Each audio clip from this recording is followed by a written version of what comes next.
particular discussion is going to pick up what we from where we left off last night, announcing the Shared Mobility 2030 Action Agenda, our big, hairy, audacious goal. And let's see, are we being realistic about it, and what can we really get done? I've got a really great panel with me, long table, representing not-for-profit, private sector, public sector consultants, some of the smartest people in the room always when we talk about shared mobility. And I'll introduce them one by one, and then we're going to dive into it. So, in no particular order, because they sat wherever they wanted to, so it wasn't the order I had it in. Kevin Chambers is the principal of Full Path Transit Technology, and he's dedicated to assisting public, let me bring out my reading glasses, public agencies and nonprofits in assuring their technology investments serve their organizational missions. He led a technology innovation at Ride Connection, Portland area industry leader in providing mobility options to older adults and people with disabilities. He now consults as principal of Full Path Transit Technology, focusing on technology at the intersection of mobility, human services, and healthcare. Ann Foss, over to his right, is the principal planner of the city of Arlington, Texas. She wants me to underline, it's Texas. Right. Ann has been with the city of Arlington since 2016, and she does comprehensive planning for the city and transportation planning too. She works to secure grant funding. She runs their new AV pilot and all the other kind of shared mobility pilots that they're running through the city, demand responsive ride sharing. Shruti, forgive me if I don't say it right, Vaidyanathan, close enough, right, is the Transportation Program Director of the American Council for an Energy Efficient Economy. She oversees research on vehicle efficiency, system-wide transportation efficiency, 10 years of experience in transportation efficiency issues, and her work most recently focused on passenger and freight mobility, and practices at the state, local levels on the role of emerging mobility options and autonomous vehicles in sustainable urban transportation systems. Joshua Schank, to my right, is a managing principal at InfraStrategies, a transportation and financial advisory firm, where he leads the practice focused on innovation, strategic planning, and technology. He's also a senior fellow at the Institute for Transportation Studies at the UCLA and a research associate at Mineta Transportation Institute. Before that, he was the first ever Chief Innovation Officer of LA Metro, and he also formed the Office of Extraordinary Innovation. Right? It's not just ordinary innovation here, it's extraordinary. And they fostered all of these innovations, which we like to cite in the past and summits. And he was also the president and CEO of the Eno Center for Transportation. Worked for the National Transportation Policy Project at the Bipartisan Policy Center. William Henderson, over to the far right, there you go, with his coterie of fans, is the CEO and co-founder of Ride Report, a platform that helps cities accelerate transition to more equitable, efficient, and sustainable and safe transportation. He had a presentation downstairs at the expo and invited people to come up and take it for a test ride. And they've partnered with over 70 cities, states, and regions and countries worldwide to help build people-friendly communities and a robust transportation system built for everyone, as we've been underscoring here. Marla Westervelt, did I say that correctly? Is the VP for Policy for the Coalition of Reimagined Mobility. It's a new organization. But she spent her career contemplating the intersection of public and private sectors, driving towards mobility outcomes that are in the public interest. She's got nearly a decade worth of experience in the transportation sector. I think altogether, if you added up the transportation experience and expertise on this table, it'll probably be about 300 years. Right? So, but dealing with the same problem of how do we get rid of cars for the last 50 years. She was also at Eno Center for Transportation, and she was part of the Office of Extraordinary Innovation at LA Metro. She also worked for Bird Rides and helped the initial business development of mobility data, routes everywhere. Dr. Laurence Wilse-Samson is the Director of Policy and Research and Economics at Bird. He leads research and global development of the industry and academic research collaborations at Bird. He's also a senior research associate at the Center for Competition, Regulation, and Economic Development at the University of Johannesburg. And he's got a PhD in economics from Columbia University. So a couple of PhDs, 3 PhDs on this panel. And he was research assistant to Joseph Stiglitz for 3 years. That's my panel. I think we're done with the panel because I just had to introduce all of them, and now we're out of time. No. So here's the framing, right? We laid out a big, hairy, audacious goal, but it's in facing this multiple existential issues, the climate crisis, the equity crisis, and inequality in our society, among other the cost to our households. And so you have these big societal level problems. And then when we talk about transportation and facing the climate crisis, all we hear about are EVs, right? So you go to COP26, the OEMs are there, and every headline you hear is, this city declares that they will stop selling ICE vehicles by this date, or this big company will say, okay, we're only selling electric vehicles. Why is that? Why is it only electric vehicles that we talk about? So I'll kick this off. I think high level it's because people don't like to change behaviors. We've been driving our single occupancy vehicles around our cities for, over 50 years now, and we don't want to change. I think the challenge is we have to. We simply don't have enough time to wait for the transition to electric vehicles in order to meet any of our goals in the Paris Climate Agreement. According to IPCC, we have 3 years to hit peak emissions, and that's not going to happen with electric vehicles alone. And so I think, why I'm so excited about shared mobility is it provides us an opportunity to have more efficient operations, to be able to give people a more robust menu of getting from point A to point B without getting in a car, whether it is an ICE vehicle or an EV. Anyone else want to answer? Why is the narrative still all EV? And part of what Marla said had a little bit of kind of pessimism to it. We've been driving it for the last 50 years or so. I'd say 100, right? And so why is it so hard to change that narrative? Shruti? Sure, yeah. Just building on what Marla said, I think that time really is of the essence. Is your mic on? Can you hear me, Shruti? Can you hear me? There you go. Okay. Time really is of the essence. Fleets are going to take time to turn over, and so we need those supplemental and complementary policies to help keep the charge towards climate emissions being reduced from the transportation sector. And then more importantly, EVs alone aren't going to create sustainable transportation systems or provide options to serve communities that have historically been harmed by transportation pollution, by transportation access. So I think we need to see a package of policies that work very closely with each other to sort of bring multiple options to people, not only to address climate change, but to also address equity.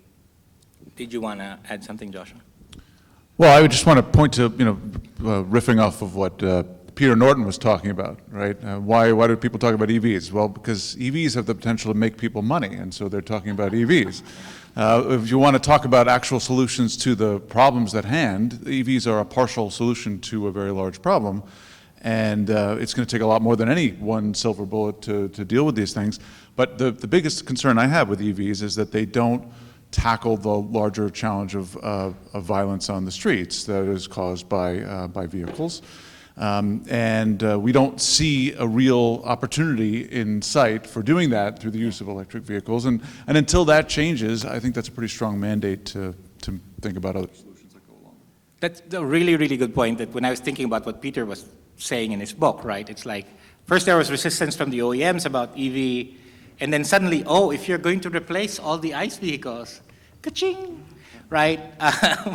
But okay, I'm going to dig at this point a little bit more. And more from the side of, so we know EVs are not going to save us from the climate crisis, not going to be enough. And we know it's not going to address inequity or equity issues.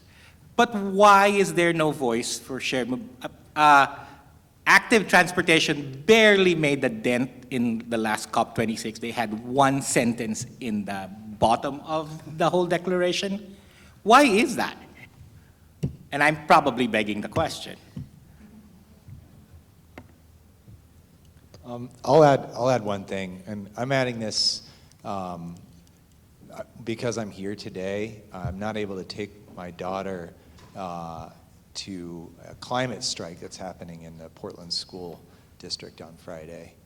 And I take that commitment pretty seriously because I don't want her to hate me when she's older, but also because one of the things that I see missing here that I don't see missing at a youth climate strike is we have a dearth of imagination.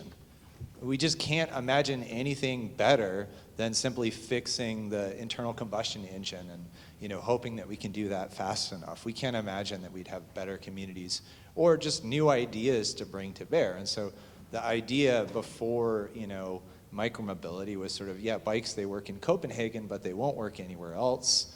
And the reason that I got really excited about shared micromobility in the first place was this is a whole new set of new ideas, right? And if we have new ideas and we can keep that imagination going, there is the potential for transformative change.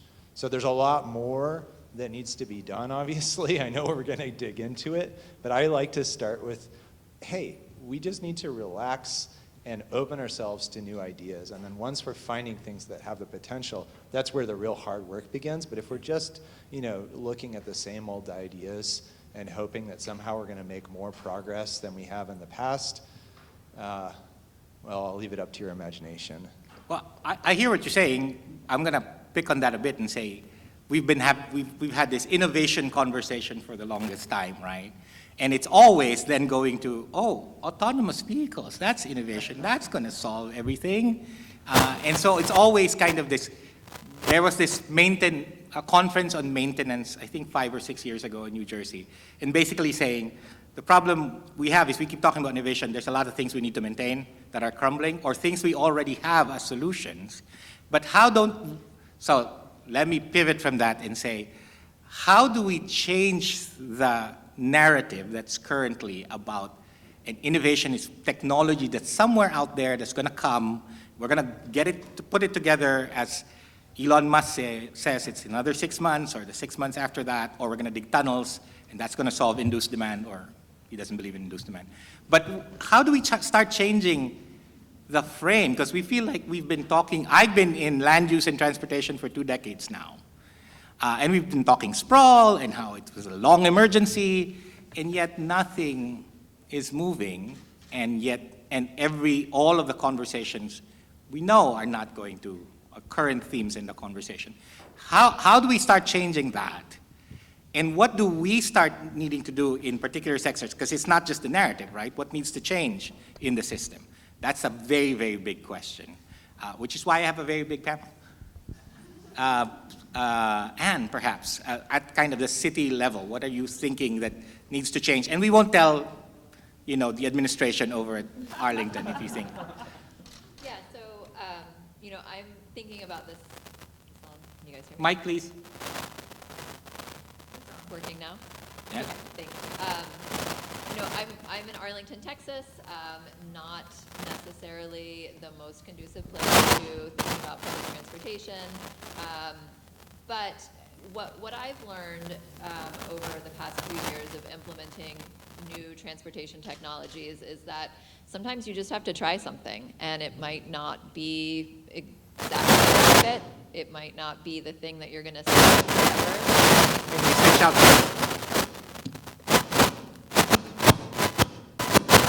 I'm just so powerful with my ideas, I'm overwhelming the system. So, what we have found is that by trying things, exposing people to them, Arlington, Texas, we had no traditional public transportation at all. Now we have an on-demand rideshare service that's doing close to 2,500 rides a day. So we had to show people that it could work, that it could be convenient, it could be affordable for them, and get them to make that mode switch from their personal vehicle to this service where there hadn't been any other options before. So obviously, there's still plenty of people driving their personal vehicles around, but I think that that education and outreach and exposure to new ideas. And I think Benji's point about framing is really important too. The reason for doing something might be very different across different audiences. And so figuring out what's a good hook for your audience to try to convince them to try a new mode or diversify their modes is really important. So I'm hearing it's both kind of a population, getting them to try out shared mobility, but also kind of a leadership issue. I'm going to turn to Kevin, because you've worked with smaller cities and rural areas. And when we talk about shared mobility, most of us, at least the popular imagination, is the bike share and the TNCs. And then we start asking about, what about the rural areas? Everyone needs a car there. Yeah, I was very excited to join this. Is that the mic that's making the noise? I think I might have done something.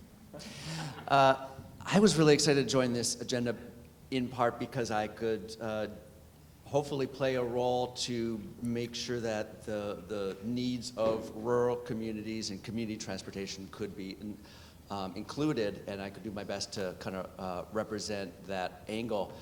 And you know, it's not necessary. You know, the way I see it is when a lot of people are talking about technology and this sort of Jetsonian, let's get EVs, let's get AVs in place. I'm like, well, really what I kind of want is like an office of extraordinary use of spreadsheets. I mean, you know, like we're in this world where these organizations in the rural communities, I mean, they're using index cards, they're using whiteboards, and they are being called upon to grow for all, like it was the gray tsunami that Ms. I believe Rick's, you know, mentioned in her keynote this morning. Like, those are the actions that we need to be responding to, and it's how do we get basic technology support and operational support to those communities that are relevant to their reality. And you know, in small urban communities, yeah, like absolutely, scooters, bike share, all those things also, but also just like, let's get some tools in place that are very strategic, that allow them to get their volunteer driver program so that it can double, right, in growth. That's the kind of stuff that we need to see, and you know, it's just a very different picture from what we're seeing in Chicago or other urban areas, and we need to have a vision that includes that rural element also. I'm going to turn to Laurence, who hasn't spoken yet, but from your point of view as a company that has rolled out, you know, micromobility, in the early days kind of doing this, it's easier to ask for forgiveness than permission status, and now you've moved and you're working with cities. To get more shared mobility, micromobility particularly, across cities, what do you want the cities to know? I imagine in every city it's a different case, right, but what would be more important so that we can have more of it?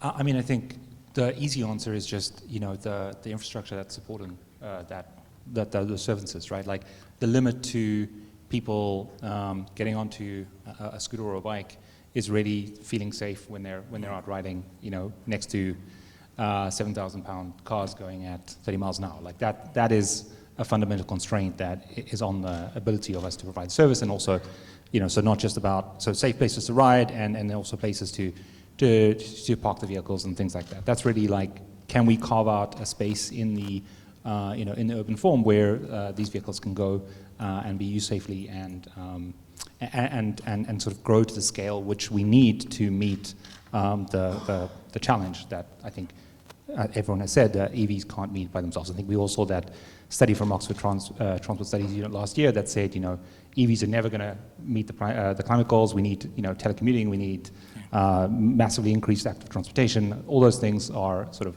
fundamental to meeting those goals. So I think that, yeah, places to ride, partnership with the city, us sharing our data to explain where, you know, where the vehicle is going to be most useful. Like that's all sort of required. And on the forgiveness and non-permission question, I think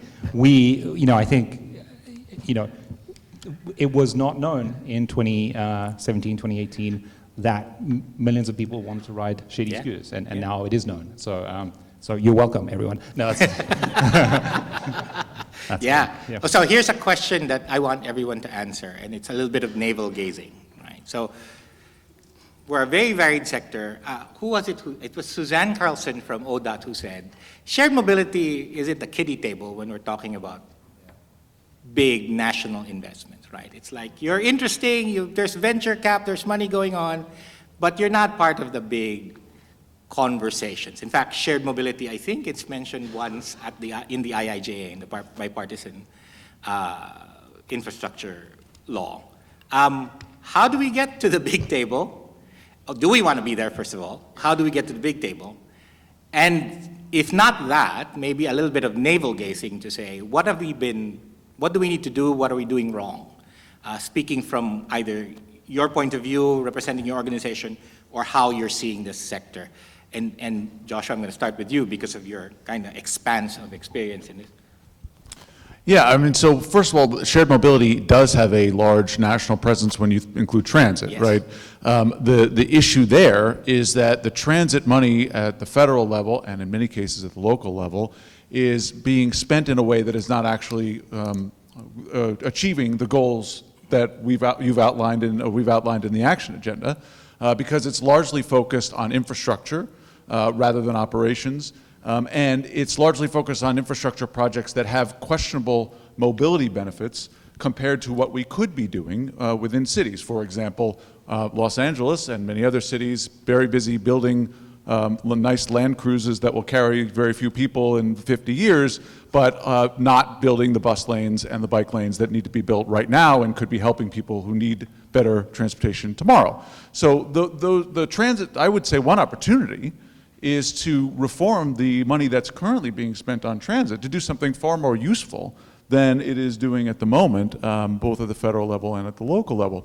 But the other opportunity is that shared mobility and all the goals that are outlined in the action agenda really come together around this issue that Peter Norton also referred to of road pricing.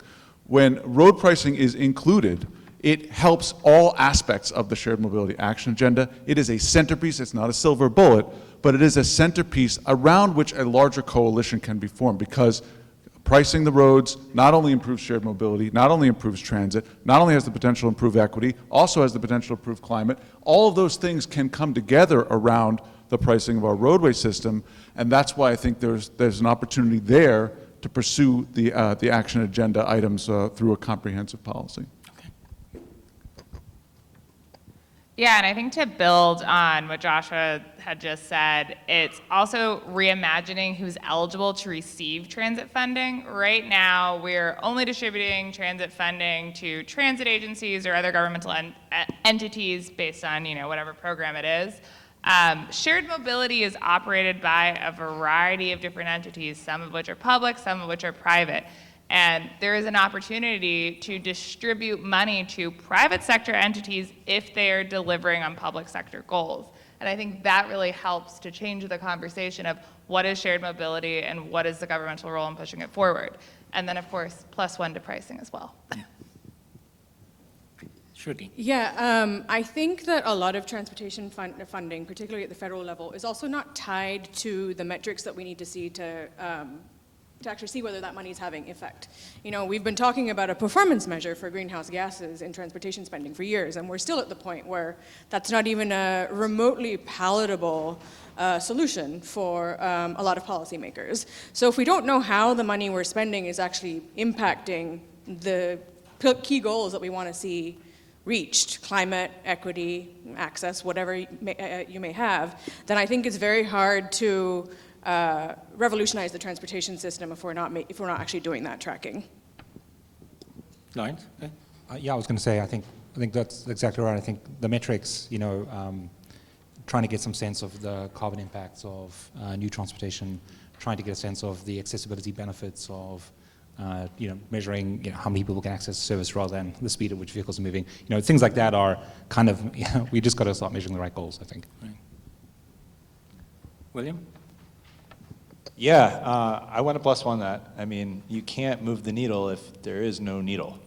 And that's kind of where we're at right now. And, if you look at the metrics and methodology that are being used to justify current spending, it's not all that robust. So, let's not let the perfect be the enemy of the good. We don't need perfect methodology. We don't need perfect data. we have to work with what we have, and we have to rapidly build consensus. And I think I'll call out both sides, right? On the private sector side, it means we've got to be willing to share data. And I don't mean private and sensitive data. This can be done in a way that respects privacy, and that always needs to be table stakes for any conversation, full stop. But we need to not be precious about data that's competitive.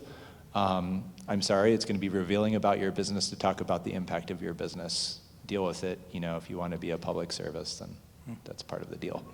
But then on the public sector side, we need to stop reinventing the wheel in every city, right? And we need to rapidly get consensus on how we're reporting and holding ourselves accountable to these key metrics. And there's variations in every city. Every city is different, I get that. But if we're trying to come together around climate in particular, we need to have consensus. And again, it doesn't have to be perfect. So this is the main reason we joined the action agenda, is to really try to, because we have a perspective around data, to try to, just wrangle both sides and play a little bit of a role where we're insisting on urgency around coming to consensus. We don't have till 2030 to come to consensus on building the needle if the goal is to move the needle by 2030. I want to build on that. I really like everything William said. And, we need to orient everything we can to scaling up massively. And, there's a trope in the transit circle that, once you've seen one transit agency, you've seen one transit agency. And I don't think that's a useful way to look at it anymore, because we're not all unique snowflakes. And, at Full Path, one of the things I'm working on is what is a tool that I could give to 10,000 community organizations that are working at this really small level, where maybe they have 2 or 3 vehicles, and I could just get it to them, and I can get it to them very quickly without trying to design, work with them individually.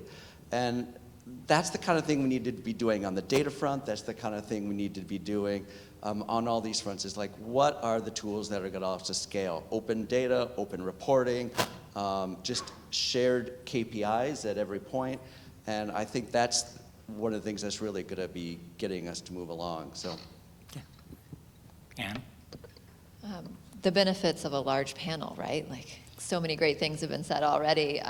So just two things quickly. One of the themes that I've heard woven through a lot of the sessions and discussions here the last couple of days is efficient versus effective, right? And so talking about what is the needle, what are the performance metrics that we're looking at? Maybe efficiency isn't the right one, whether it's economic efficiency or travel time efficiency, but what are we really trying to do to be effective? Are we trying to provide a service to everybody, to the folks who don't have options? So defining how we want our services to be effective and then engineering them to meet those goals.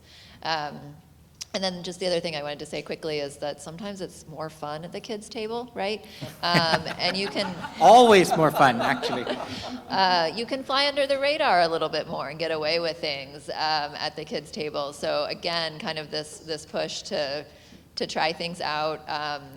There's the sort of startup tech world, fail fast and then move on to the next thing.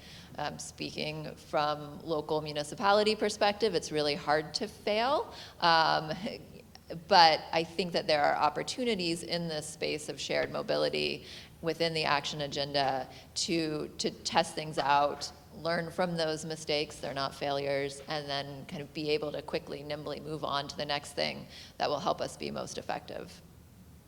All right, we're going to spend the rest of the next 30 minutes answering any question you might have.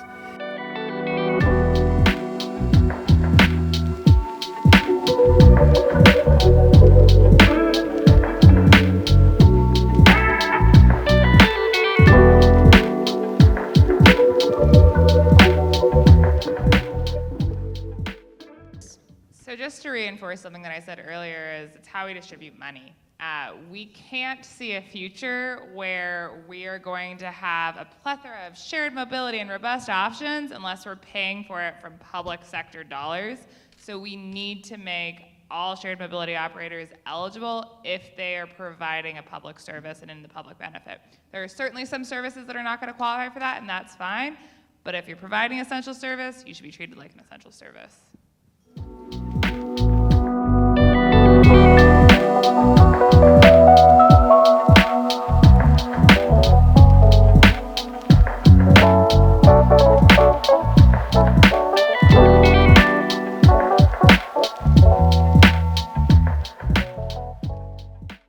Good question. I'm just kidding. It is a good question. I was asked this yesterday by a reporter saying, so are you going to put together lobbyists and all of that? And it's like, wait, we always tend to think of federal policy, and with good reason, because it's billions of dollars, right? But what we think the action agenda should be is an all-in, everyone needs to act in wherever they are, right? The cities have work to do, counties have work to do, private companies have work to do. And what the agenda items do, we've aligned on the principles from shared mobility principles before, right? The agenda items say, these are the most important things, let's get things done here. And it will have very different manifestations depending on where you are. For instance, decarbonizing, right, which we talked about already, we don't have a metric. So the research institutions and the think tanks like ACEEE and ourselves need to come together in NRDC to say, how exactly do we measure this? Because when we talk to the climate funders, they say, yeah, but we got the spreadsheet on if you decarbonize all the cars, then this is how much you're going to gain. But when it comes to multimodal trips, we don't know, right? So that's kind of research work that needs to happen even before there's any policy change. On the other side, the private companies, like Bird, like name your TNC, have to go say, we are going to get to net zero in terms of our life cycle emissions within the decade, right? So the kind of showy, which company bought, a rental company, Hertz said, we're gonna get 100,000 Teslas, or whatever that number was, because then we're gonna be running EV vehicles. That's great, but that's not enough. You have to go show and say how are you going to lower your life cycle emissions across your operations? And the same thing I used to work for Department of Transportation, and when we have a project, we would say, this will help lower carbon emissions and face the climate crisis. But if you scratch and said, so how do you know? We don't, because we don't have any metrics. And because if you don't have any metrics, then there's no way to set targets. So what the agenda is a whole set of things we need to get done, and that's not just policy. There'll be local policy, there'll be state policy, but what we hope it'll do is it unites us to say, we need movement on these, and we need to show movement on these, kind of every year report back and say, what's moving, what has changed. Can I jump in there? Please hold us accountable. That's a really valuable and necessary aspect of this. And so when companies and public institutions join this, there needs to be outside voices to maintain that urgency. And so you asked, our private company is going to sort of show up and put their money where their mouth is. We need to, right? And I believe that everyone who's involved intends to, but that outside accountability will really help. And so we're saying, as an example of what we're doing, we are launching a climate cohort with some of our customers and saying, we want to be held accountable to developing as quickly as possible standard methodology for calculating emissions. And that needs to be completely open source, non-proprietary methodology. And I hope you will hold us accountable to that. Please do.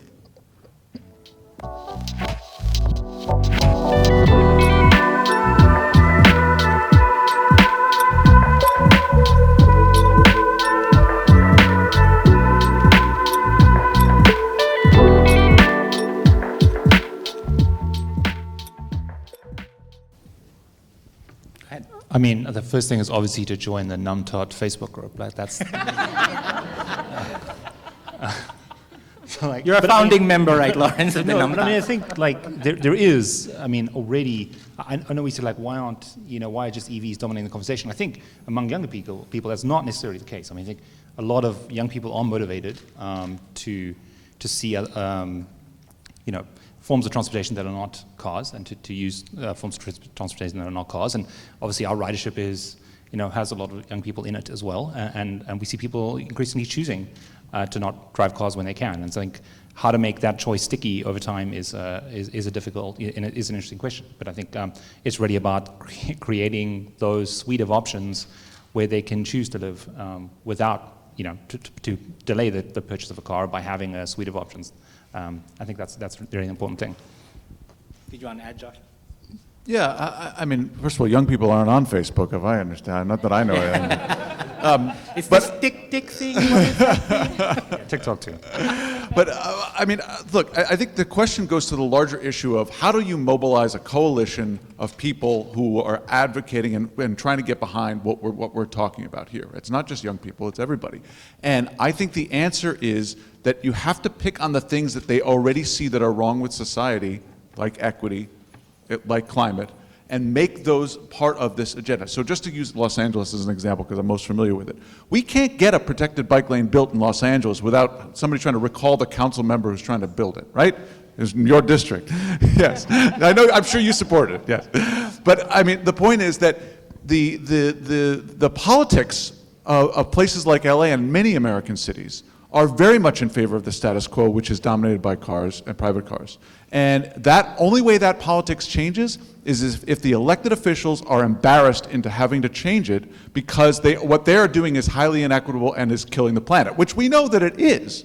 But it hasn't been pointed out as brazenly and as clearly as it has to be. And in fact, what I've seen is the opposite, where elected officials have co-opted the equity and climate issues for their own purposes, sometimes to promote the use of private vehicles. They manage to do that. They're very nimble that way. So you have to have a very strong building coalition. And my son already has announced how much he hates cars and wants to go after them for far more than I ever did. And that's great. But in order to maintain that, you have to be involved in mobilizing a political coalition, because that's how it gets done at the local level.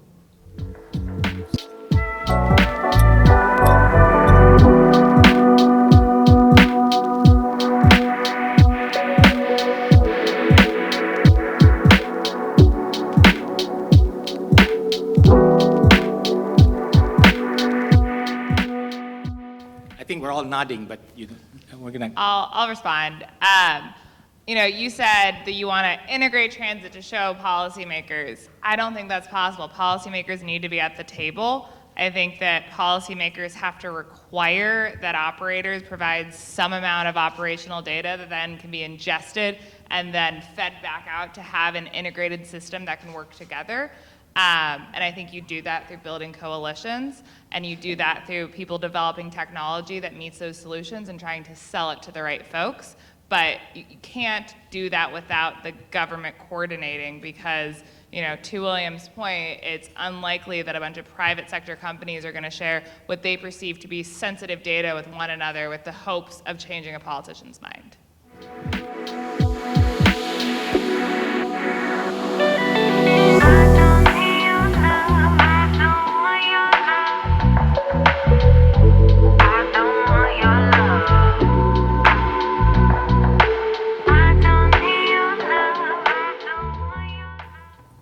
I'll venture an answer. Anne, from local.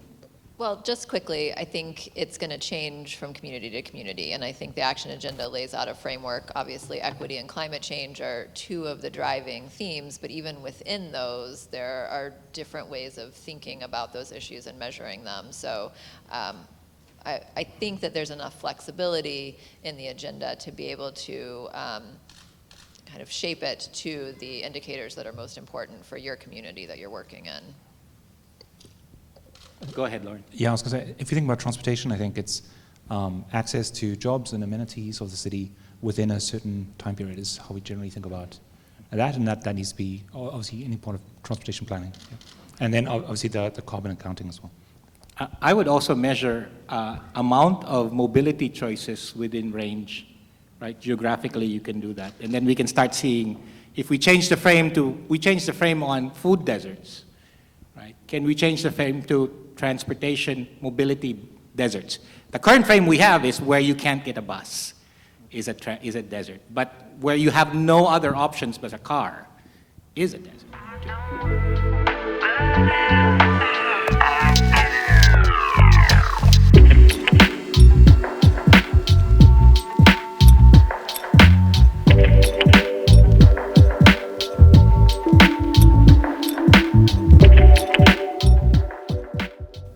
I mean, so my experience in Los Angeles is that there are electeds currently in Los Angeles representing communities that are disadvantaged and not helping to advance the goals of those communities. Now, whether they are talking to those communities or not, I don't know for sure, but I'm guessing that they are. And I'm guessing that when they are talking to those communities, that does not prevent them from then acting against the interests of those communities. And so that's what I've seen. So for example, we are delaying a lot of bus rapid transit lines in Los Angeles that could help some of the lowest income communities in the city because the electeds are afraid to stand up to car owners who don't want a lane taken away. And that is true even though they are talking to those low-income communities that are affected, and even though those folks would definitely have made it very clear that they would like to have better transit options. So I don't think the problem is the electeds aren't talking to the communities. I think the problem is the electeds aren't effectively representing them, because we live in a political system where there's a lot of money and power that is still dramatically influencing how electeds actually vote and enact policy. And unless they are shamed out of doing that and acting against the interests of their constituents, they will continue to do that. Shruti? Yeah, and I think there's also a big difference between equity as a box-checking exercise and equity as being baked wholeheartedly into processes in planning transportation. ACEEE does a lot of work at the local level where, you know, a particular city can do really well on some of the sort of metrics we've created to evaluate how they're doing on creating sustainable transportation systems, but it doesn't necessarily reflect the fact that they're not addressing certain gaps in transportation to serve the communities that they say they want to be serving. So what we have been doing is sort of creating guidelines to make sure that that equity, that operational equity, is baked into all the processes so that it doesn't just end up becoming a box-ticking exercise, which is very easy to do, I think. And picking up from something I learned from ACEEE from USDN, right? There's the operational equity, but there's also process equity, right, and procedural equity, and that has to be baked in. And picking up from what Joshua was talking about, in a previous life I worked for a foundation and we were looking at local elections. Local election participation or voting in local elections is abysmal in the US. You've got a city like Miami with a voting rate in local elections of 11%, right?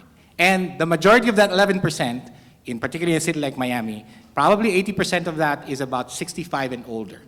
So their parks and recreation program is mostly exercise equipment for older people. You won't see too many playgrounds, right? And so that kind and we also did research on people who voted in national elections, but didn't vote in local elections. One of the things was that they didn't even know what the city governments and county governments did, right? So part of the problem is the narrative is so national when the impact is so local, and so we can't even get to that if no one is going to vote, right, and being represented. And so that's multiple layers of challenges. Procedural equity, getting people to vote, it does matter.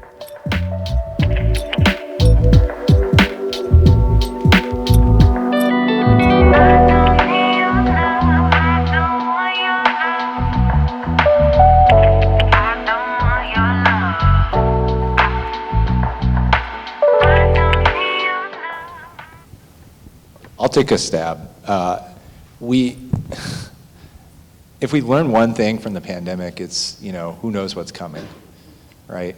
And so I think we have to be really careful that we're not assuming we can predict the future or picking winners and losers, you know, and we're going to have a lot of tools that we need to use in order to move the needle. That's why I think it's so important to start with building the needle, because we don't know which tools are going to be most effective. And the tools that are most effective today, that could change tomorrow. So I think that one of the risks I see is that we get really single-minded as we try to sort of come together and push for change.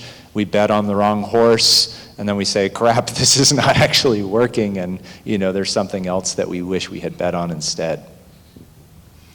I mean, I think the risk is much more in not doing anything. Like the there's so much inertia built into the system around cars and automobility that, like, the idea that we're going to screw up by going in some wacky other direction is, I think, not accurate. But in terms of like what we could get wrong, I think to echo William's point, I think it is in like, you know, being open to trying new things and experimentation and you know, I think that's important, and we have to embrace that.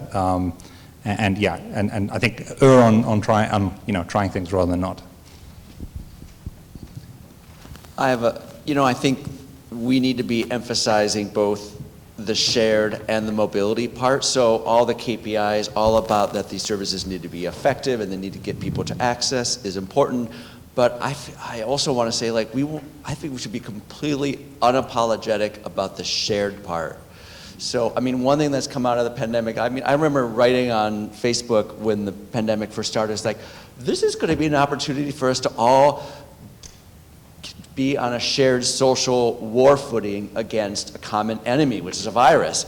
And I've thought back to that post of like, well, that didn't work out that way, did it?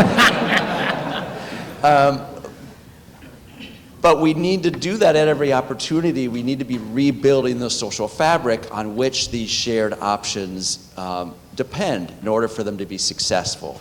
So be proud about creating things that are not just effective, but are also reweaving the social fabric that has frayed over the last decades. To add on to what everyone else has said, I think it's also we have to change our budgets. If we have the same budgets, same financial distributions, and I'm talking about federal, state, local level, that we've historically had, all of this is just going to be lip service.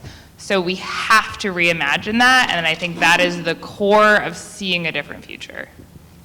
Yeah, the picture I see is we've dug a hole that we've been digging for the last 50, 60 years. And so if we stop and say, what if I make the wrong bet? You're in a hole, right? So the first thing you gotta do is you gotta stop digging. And anything you try to do to climb out will be good, because you're in a hole, right? And that's the whole, you know, I appreciate the question of, unless we start building out the Hyperloop, maybe that's the wrong bet. I'm sorry, don't tweet. Alan will tweet at me. He'll ban me from Twitter when he buys it.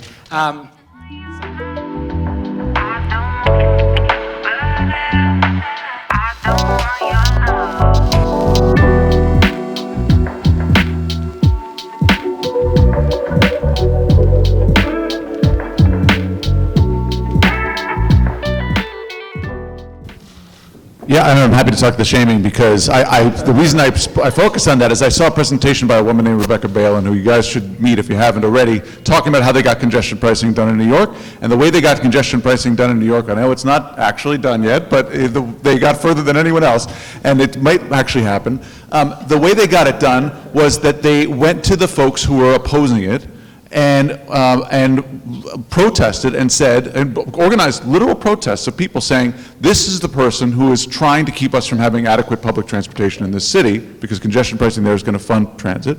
And they changed their perspective, they changed their vote based on that, because they had been saying, oh, I'm standing up for the hot dog vendor who has to drive into the city and shouldn't have to pay an extra fee. And Rebecca was like, no, what you're doing is standing against all the people who need public transit in this city, and we're going to point that out. And once that happened, there was a change. So I've seen it happen. I think one of the problems is that sometimes the advocacy groups, they cling, and for good reason, because I've run a nonprofit, I know what it's like. They cling to what they think you can raise money off of, rather than what will actually be a real solution. So in Los Angeles, we have a lot of advocacy groups focused on free fares, for example, on public transit.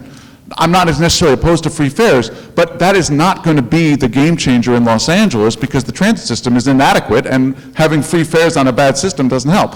So, but the advocacy groups can raise a lot of money on that, so they focus on that. Instead, they should focus on, why isn't there a bus lane on Vermont Avenue yet? And everyone who's voting against that should be held accountable. I think they would get a lot further. All right.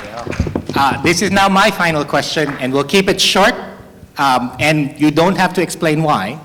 If you had the magic power to change the minds of a person or a small group of people, who would you change the mind of? And we won't say to what, but who would you change the mind of? Like you could just brainwash them completely.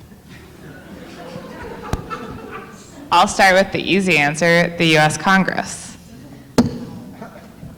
My qualification was people, but I'm just kidding. That's a cheap joke.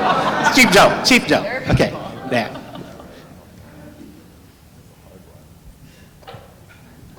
We should have Jeopardy music playing just so that while you guys say. Well, I'm going to say the obvious too, which is I think if we could change Pete Buttigieg's mind away from being focused on infrastructure and instead being focused on operation of the system, i.e. providing federal money as an incentive for congestion pricing and better bus operations and better shared mobility, then we would get a lot further than all this building of infrastructure, which I know sounds great and elected officials like to do, but is not as useful. I'm surprised you didn't say Joe Manchin.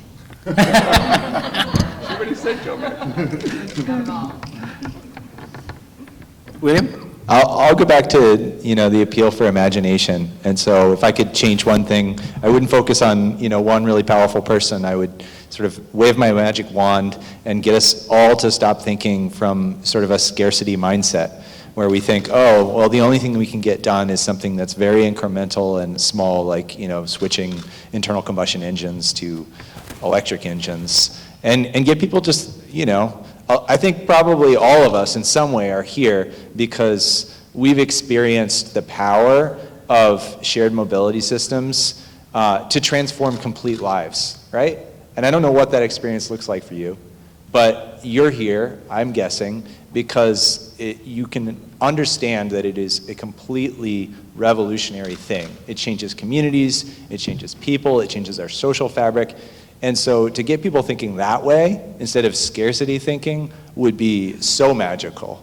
And honestly, you see that sometimes when people get on shared mobility devices for the first time, so. Okay. I'd say the philanthropic community for only thinking about EVs as the primary way to achieve our goals. None of them have been attending the transportation conferences, just to note, except for the ones they sponsor, which is just one. So I just wanted to build on what you said, which is kind of just very broadly the general public, right? And again, coming from where I work and live in Texas, everybody is pretty attached to their car or their very large truck, right? So just getting people to be willing to try a different mode, try it a couple of times, see how it works, get to know some of the other people who are using that shared mode, and I think hopefully we can change some minds about there being other options that are viable and available. I'm just working on getting my sister to get rid of her SUV, so that. Okay. It would be really nice if Elon Musk would just stop talking.